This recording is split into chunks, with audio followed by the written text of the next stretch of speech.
Trump supporters belong to a cult, and maybe some of those Fox commentators then belong to the cult. What's your evidence? Why say a word like that? Okay, so And it is far from being over.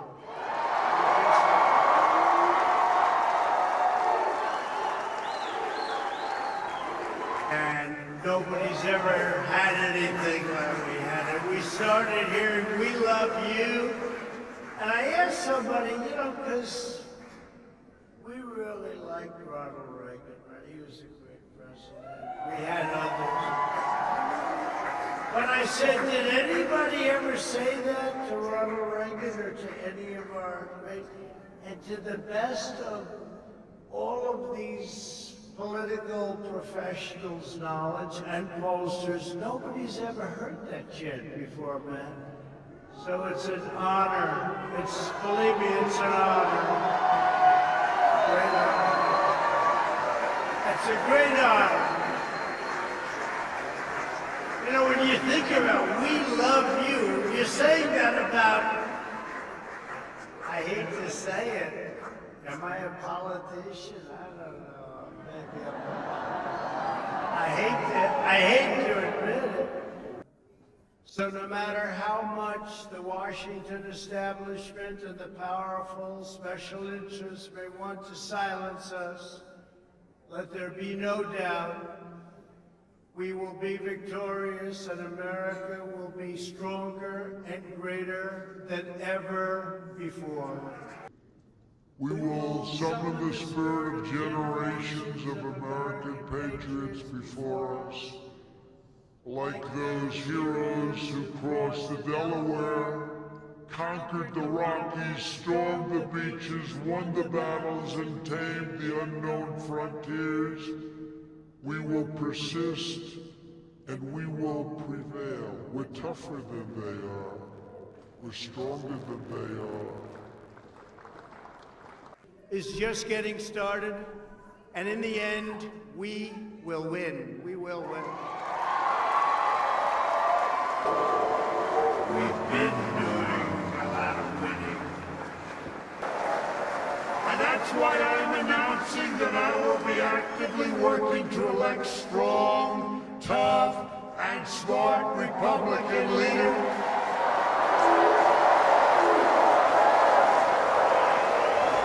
It has just been stated that President Trump's endorsement is the most powerful asset in politics. You believe that?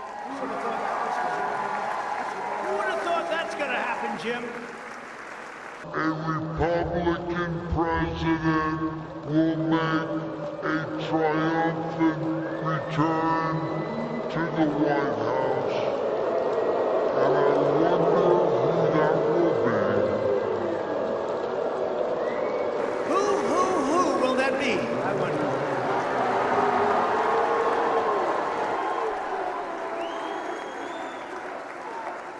It's our movement. As I said, a movement like has never been seen, I think we can probably say, never been seen anywhere in the world. And nobody's ever seen a movement like this. I'd grow up and I'd watch somebody who came in second in New Hampshire, first in Iowa, and that was the end, and they became famous for the rest of their lives. We won the election twice. I mean, think about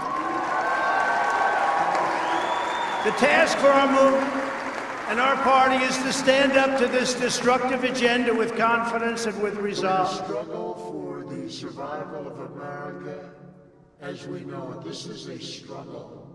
This is a terrible.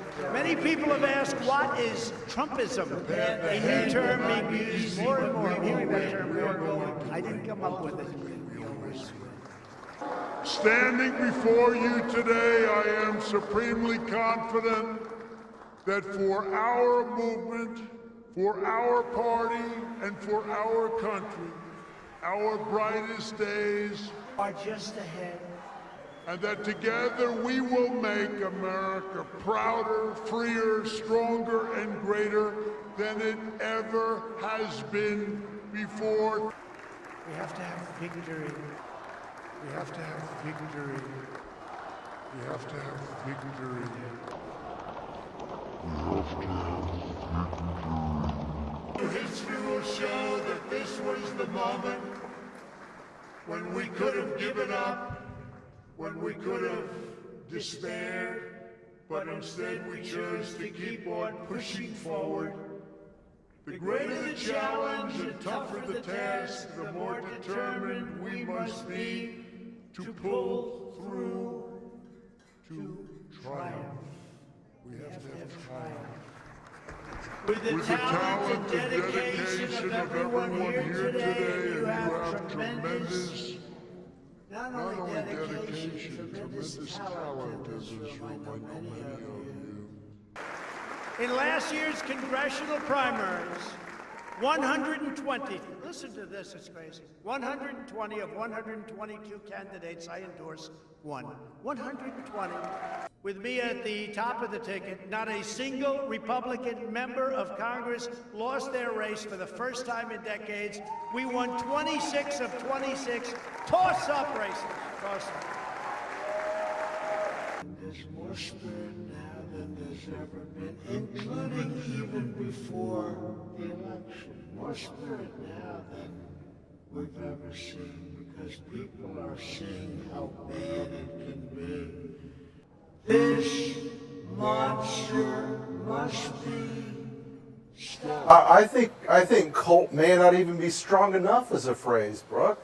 I think we are right now entering a point where these folks have almost adopted Trumpism as a religion. They've almost adopted Trumpism as something that is so overwhelming all of their other judgments about everything around them that you know, any word against him is religious level blasphemy. Any critique of Trump must immediately be declared as apostasy, and those people have to be stoned and shunned and whatnot. I don't think there's any give anymore inside the traditional Republican Party where you can critique the president in any way without risking both his cult-like acolytes and votaries going absolutely crazy on you, and the president himself tweeting and deploying his 50 million social media followers. So yeah, these guys have fallen into line in large measure out of fear. But cults and edge case religions operate on fear and intimidation very frequently, not just on sort of enlightenment and love. So I think cult is a very strong but a very good word in this case.